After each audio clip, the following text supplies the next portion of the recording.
Hello students, welcome to you in yes coaching. आज हम लोग पढ़ेंगे मैथ कक्षा 10 में एक्सरसाइज 8.1 और एक्सरसाइज 8.1 का पढ़ेंगे क्वेश्चन नंबर 4। इससे पहले की क्लास में हम लोगों ने 8.1 का क्वेश्चन नंबर 1, 2 और 3 पढ़ा था। जिन बच्चों ने भी वो क्वेश्चन नहीं देखे हैं, हम इसमें लिंक देंगे। लिंक क्लिक करके आप क्वेश्चन नंबर 1, 2, 3 देख सकते हैं। और जिन बच्चों ने अभी तक चैनल सब्सक्राइब नहीं किया है, वो चैनल को सब्सक्राइब अवश्य कर लें ताकि उनके पास सारी वीडियोस पहुंच सके। तो शुरू करते हैं आज की क्लास क्वेश्चन नंबर 4। तो क्वेश्चन नंबर 4 है 15 काट a बराबर 8 तो साइन a और सेक a का मान ज्ञात करो। हमने आपको बताया है चाहे साइन हो, चाहे सेक ए हो, चाहे कॉस ए हो, चाहे कॉट ए हो, कुछ भी ज्ञात करने के लिए त्रिभुज की तीनों भुजाएं पता होनी चाहिए। तो जो क्वेश्चन आपका दिया है 15 काट ए बराबर 8, इसकी सहायता से हम चित्र बनाएंगे और फिर त्रिभुज की तीनों भुजा लिखेंगे। तो हम लिखते हैं 15 काट ए बराबर 8। हमने लिखा 15 काट ए बराबर 8। अगर ये 15 आप हटाएं तो कहाँ जाएगा? 8 के नीचे जाएगा। तो यहाँ से कॉट ए बराबर आपका हो जाएगा 8/15। और आप जानते हैं कि कॉट का जो फार्मूला होता है tan थीटा बराबर होता है लंब बटे आधार। तो कॉट उसका उल्टा होता है, कॉट बराबर होता है आधार बटे लंब। कोण ए है तो हम ए लिख देंगे, कॉट बराबर आधार बटे लंब। अगर इस संख्या की इस सूत्र से हम तुलना करें तो ये 8 है, तो यहाँ पे क्या है? आधार। इसका मतलब हुआ कि जो आपका आधार है वो बराबर 8 हो गया। नीचे क्या है? 15। यहाँ नीचे क्या है? लंब। इसका मतलब हुआ लंब आपका 15 है। तो लंब बराबर हमने लिखा 15। आप देख रहे हैं आधार पता है, लंब पता है, कर्ण हमको नहीं पता है। तो हम पाइथागोरस का सूत्र लगाएंगे और कर्ण पता करेंगे। तो हमने लिखा कर्ण बराबर अंडर रूट लंब का स्क्वायर प्लस आधार का स्क्वायर बराबर लंब कितना हमारा? 15। तो लंब की जगह पे हमने लिखा 15 का स्क्वायर प्लस आधार हमारा कितना है? 8। आधार की जगह पे लिखा हमने 8 का स्क्वायर। अब आप जानते हो 15 का अगर वर्ग हो तो 15 × 15 होता है 225 प्लस 8 का अगर वर्ग करो तो 8 × 8 होता है 64। दोनों को अगर जोड़ दो 225 में जब आप 64 जोड़ेंगे तो ये हो जाएगा 289। ठीक है। और 289 का अगर आप वर्गमूल ले लेंगे तो ये हो जाएगा 17। इसका मतलब कर्ण आपका कितना निकला? 17 निकला है। तो यहाँ पे आप चित्र बना दीजिए। ये एक खींच दीजिए आप क्षैतिज रेखा और ये ऐसे खड़ी रेखा, तो ये हो गया 90 अंश आपका। इसको मिला दीजिए। आपको दिया था काट ए बराबर, कोण कौन सा है? ए। तो हमने बताया जो भी कोण दिया हुआ हो उस कोण को आप यहाँ पे रखा करिए। ये ए हो गया। तो कोण के सामने की भुजा लंब होती है, तो लंब कितनी है? 15। तो ये हो गया 15, आधार है 8 और कर्ण आपने निकाला है 17। ये आपका चित्र बन गया। अब आप कोई भी त्रिकोणमितीय अनुपात बड़े आराम से निकाल सकते हैं। जैसे आपको इसमें साइन ए और सेक ए निकालना है तो आप लिखेंगे साइन ए। तो साइन का फार्मूला क्या होता है? लंब बटे कर्ण बराबर लंब कितना है? ए के लिए 15 बटे कर्ण कितना है? 17। फिर आपको क्या निकालना है? सेक ए। सेक ए, तो सेक किसका अपोजिट होता है? व्युत्क्रम होता है कास का। तो कास होता है आधार बटे कर्ण, तो सेक हो जाएगा कर्ण बटे आधार। तो आपका कर्ण कितना है? 17 है बटे आधार कितना है? 8। तो आपके दोनों आंसर साइन ए और सेक ए बड़े आराम से निकल आए। अब हम लोग करेंगे इसका क्वेश्चन नंबर 5। क्वेश्चन नंबर 5 है सेक थीटा बराबर 12/13। तो अन्य त्रिकोणमितीय अनुपात ज्ञात करो। कोई भी त्रिकोणमितीय अनुपात ज्ञात करना हो बिल्कुल इसी तरह जैसे अभी हमने आपको बताया था क्वेश्चन नंबर 4। तो सभी तीनों त्रिभुज के भुजाएं पता होनी चाहिए। तो हम लिखेंगे बिल्कुल उसी तरह सेक थीटा बराबर 12/13। तो हमने लिखा सेक थीटा इक्वल 12/30। अब हम क्या करेंगे, सेक थीटा का सूत्र लिख देंगे। तो सेक थीटा बराबर होता है, कास आपका होता है आधार बटे कर्ण, तो सेक होगा कर्ण बटे आधार।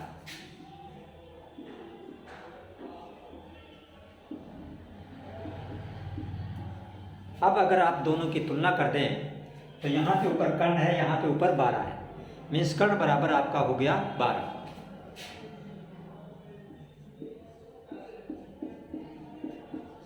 नीचे यहाँ पे 13 है और सूत्र में नीचे आधार है, मीन्स आधार बराबर हो गया 13।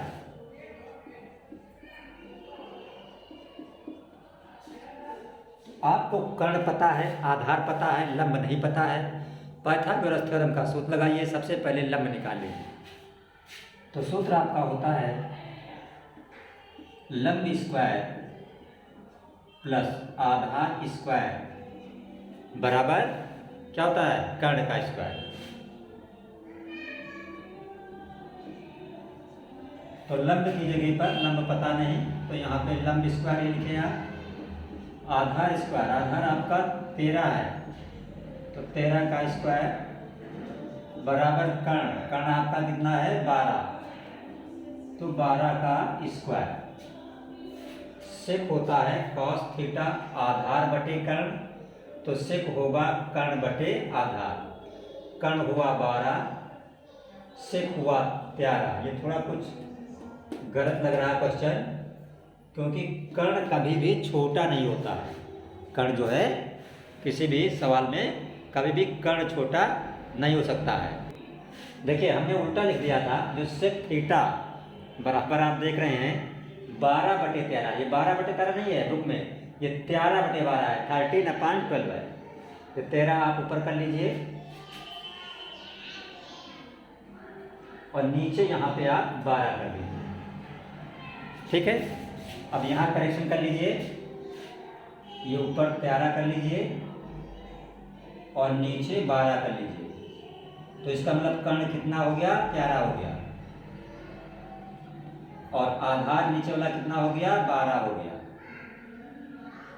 ठीक है, कैसे पता चला गलत था सवाल, क्योंकि लंब आधार कर्ण तीनों भुजा में हमेशा कर्ण ही बड़ी होती है। अब आपने सूत्र लगाया तो आपका आधार 12 है, यहाँ पे 12 कर दीजिए, कर्ण आपका 13 है, यहाँ पे 13 कर दीजिए। ठीक है, तो लंब का स्क्वायर 12 नहीं, आधार का स्क्वायर 12 है, तो 12 का वर्ग करो, 12 गुणित 12, 12 को 12 से गुणा करोगे कितना होगा 144। फिर क्या है 13 का स्क्वायर यानी 13 गुणित 13, तो 13 को 13 से गुणा करोगे आएगा 169। ठीक है, तो लंब का स्क्वायर बराबर 169, 144 जब प्लस उधर जाएगा तो माइनस का हो जाएगा। तो आपका लंब स्क्वायर बना 169 से 144 घटाओगे कितना बचेगा, 25 बचेगा। अब अगर आप वर्गमूल ले लें तो लंब स्क्वायर का वर्गमूल लंब हो जाएगा, तो 25 का वर्गमूल 5 हो जाएगा, यानी लंब कितना निकला आपका 5 निकला। अब आप चित्र बना लीजिए। ठीक है, सवाल था सेक थीटा, कोण क्या दिया था, थीटा दिया था। तो हमने बताया है तरीका आपको चित्र बनाने का, ये 90 अंश हो जाता है। और क्वेश्चन में अगर इस वक्त थीटा दिया है तो यहाँ पे थीटा लिख दो, कोण के सामने ये भुजा लंब हो गई, लंब आपका 5 निकला है, यहाँ 5 लिख दो। आधार आपका कितना है 12 है, यहाँ 12 रख दो, और कर्ण आपका 13 है। ठीक है। अब इसमें कह रहा है क्वेश्चन में अन्य सभी त्रिकोणमितीय अनुपात ज्ञात करो। तो आप जानते हो त्रिकोणमितीय अनुपात टोटल 6 होते हैं, साइन, कॉस, टैन, सेक, कॉसेक, कॉट। तो देखिए सबसे पहले आप लिख लीजिए नंबर 1 पे साइन थीटा। तो साइन थीटा क्या होता है आपका लंब बटे कर्ण। तो ये लंब है, ये कर्ण है, 5/13। तो साइन थीटा आपका हो गया 5/13। ठीक। अब साइन का अपोजिट क्या होता है, साइन का अपोजिट कौशिक होता है। तो साइन की जो वैल्यू है उसको पलट दो तो वो कौशिक हो जाएगी। तो दूसरा हो गया आपका कौशिक थीटा बराबर 5/13 का उल्टा 13/5। ठीक, 2 हो गए। और क्वेश्चन में आपको दिया है कि सेक थीटा बराबर 13/12। तो तीसरा आपका हुआ सेक थीटा बराबर 13/12।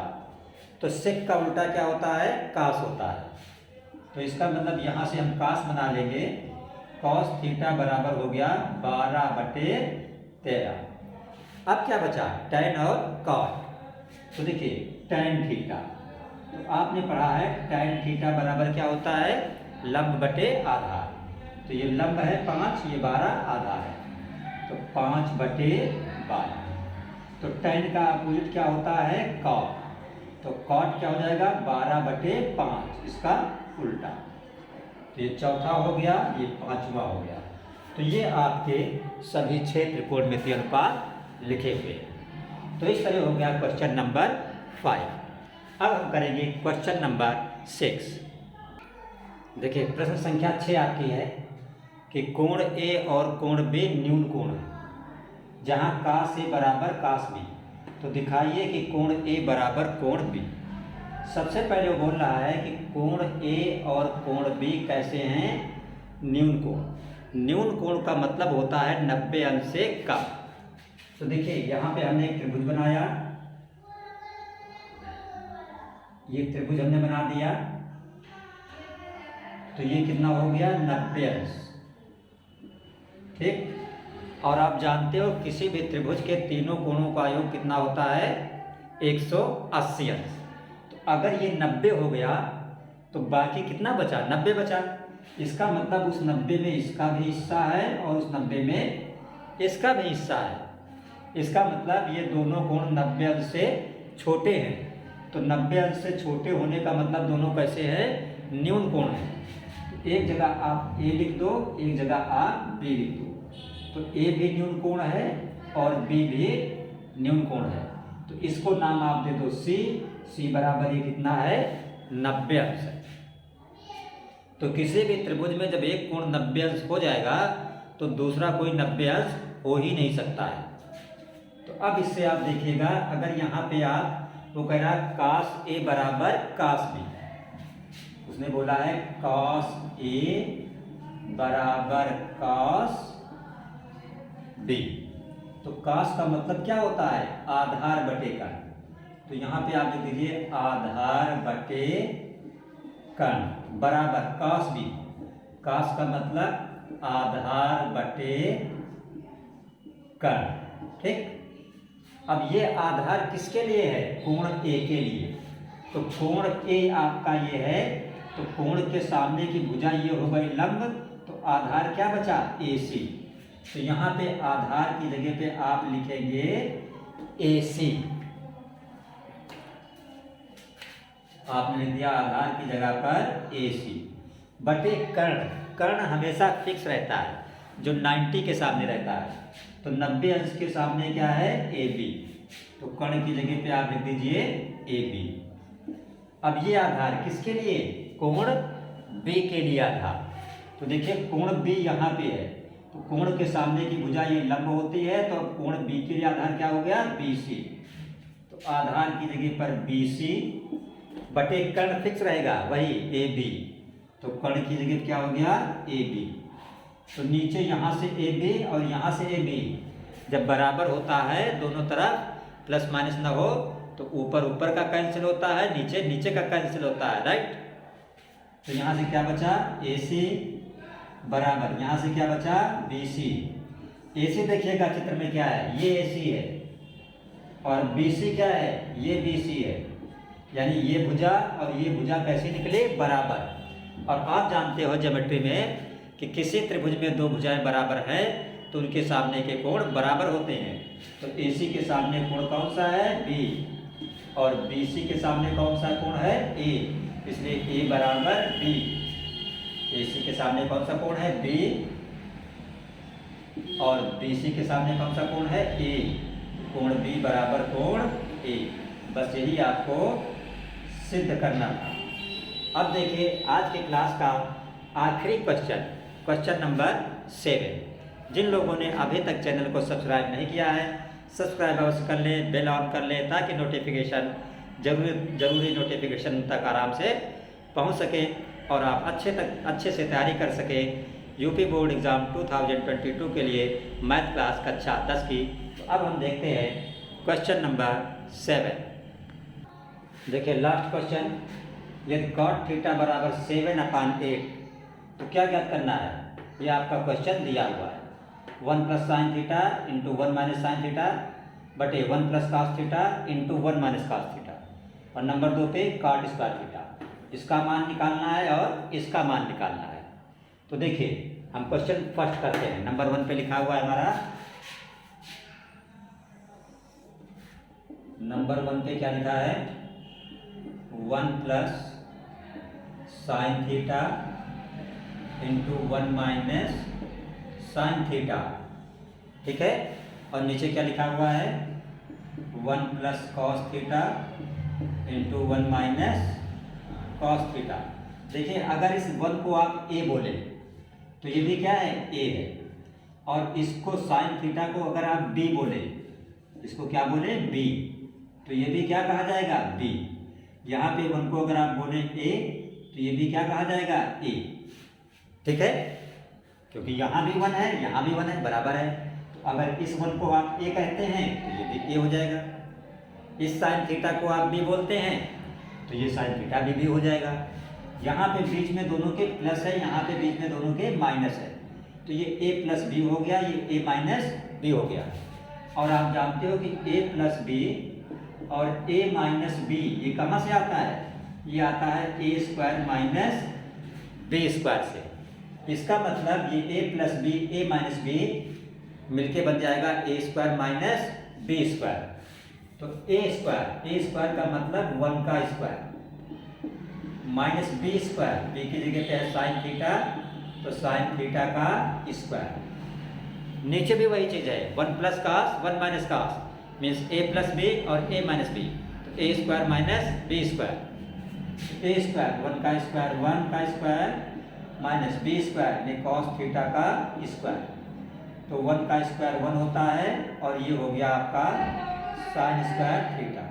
नीचे 1 का स्क्वायर 1 माइनस ये हो गया कॉस स्क्वायर थीटा। ट्रिग्नोमेट्री में आप जानते हैं 1 माइनस साइन स्क्वायर क्या होता है कॉस स्क्वायर और 1 माइनस कॉस स्क्वायर क्या होता है साइन स्क्वायर। तो 1 माइनस साइन स्क्वायर आपका हो गया कॉस स्क्वायर और 1 माइनस कॉस स्क्वायर क्या हो गया साइन स्क्वायर। आप देख रहे हो दोनों पे स्क्वायर है, जब दोनों पे स्क्वायर है तो आप इसको ऐसे लिख सकते हो कॉस थीटा बटे साइन थीटा